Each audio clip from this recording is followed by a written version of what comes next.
Everyone, I am Rajesh Yadav. Today in this video I will be discussing how I cleared UGC NET JRF in my first attempt and what is the strategy I followed to clear it with minimum efforts.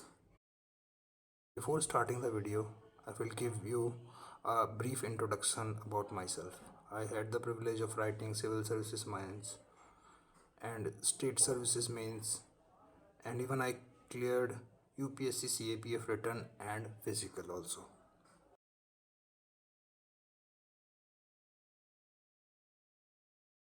Now let us start the video. First देखो,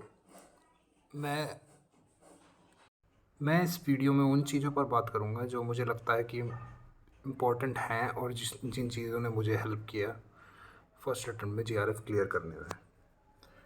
तो मेरे हिसाब से जो order होना चाहिए किसी भी जो न्यू एस्पिरेंट है उसकी प्रिपरेशन का, वो ऐसा होना चाहिए कि फर्स्ट जो आपको देखना चाहिए, फर्स्ट आपको जाना चाहिए सिलेबस के पास। आप पहले पूरा सिलेबस पढ़िए।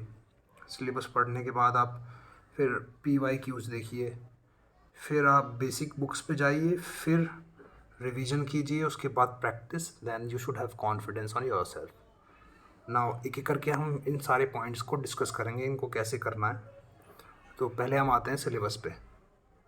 सिलेबस आपको PDF फॉर्म में मिल जाएगा UGC की साइट पे, जो भी आपका सब्जेक्ट है उस पर। और फिर उसके बाद जो PYQs का क्या रोल है, क्यों PYQs इम्पॉर्टेंट है। PYQs इसलिए इम्पॉर्टेंट है कि PYQs देख के आपको पता चलेगा कि कौन सा टॉपिक ज़्यादा इम्पॉर्टेंट है, कौन सा टॉपिक जो है वो आपको लाइट उस पर उतना एफर्ट नहीं करना है जितना किसी दूसरे टॉपिक पे ज़्यादा एफर्ट करना है, क्योंकि कुछ टॉपिक्स से क्वेश्चंस ज़्यादा आते हैं। तो अगर आप बिल्कुल स्टार्ट कर रहे हो तो सिलेबस पढ़ने के बाद आपको बेसिक बुक्स पढ़नी चाहिए, पूरा अपना बेसिक अंडरस्टैंडिंग डेवलप करनी चाहिए। उसके बाद आपको PYQs पे जाना चाहिए। अगर आप एक्सपीरियंस्ड कैंडिडेट हो, आप प्रिपरेशन कर रहे हो, तो आपको पहले सिलेबस के बाद PYQs देखना चाहिए, फिर सिलेक्टेड स्टडी करनी चाहिए आपको। तो मैंने क्या किया, पहले तो मैं वो शेयर कर देता हूँ। मैंने क्या किया, मेरे पास टाइम की बहुत कमी थी, तो मैंने सिर्फ 3 साल के पेपर किए। 3 साल के पेपर करके उसके बाद मैंने देखा कि मेरी कौन सी वीकनेस है। मेरी वीकनेस जो थी वो फैक्चुअल क्वेश्चंस में थी। क्योंकि मैंने सिविल सर्विसेज में ऑप्शनल था मेरा सोशियोलॉजी, तो मैंने उसके लिए कॉन्सेप्ट्स मेरे डेवलप थे। कॉन्सेप्ट में मुझे दिक्कत नहीं थी, और मुझे एक चीज़ दिक्कत और ये थी कि थिंकर्स और उनके कॉन्सेप्ट जो याद करने होते हैं काफ़ी फैक्चुअल होता है वो, और UGC में काफ़ी फैक्चुअल पेपर आता है।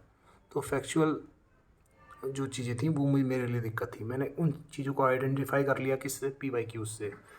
उसके बाद मैंने उनकी एक लिस्ट बनाई कि मेरी क्या वीकनेस है।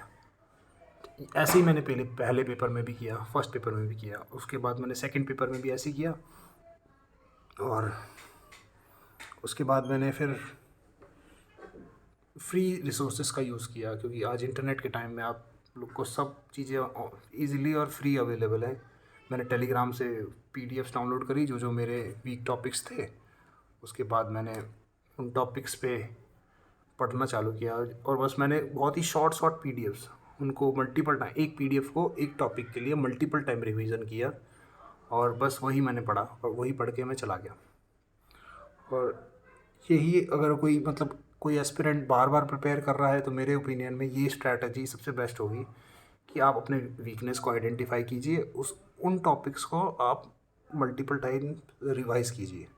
आप अपनी जो आपका जो कोर कॉम्पिटेंसी है, जो आप जिन चीज़ों में आप अच्छे हो, उसको उसको उतना टाइम मत दीजिए जितना अपनी वीकनेस को दीजिए, क्योंकि कंपटीशन में आपको वीकनेस कम करने पे आपको एज मिलेगी, और कंपटीशन बहुत हाई है।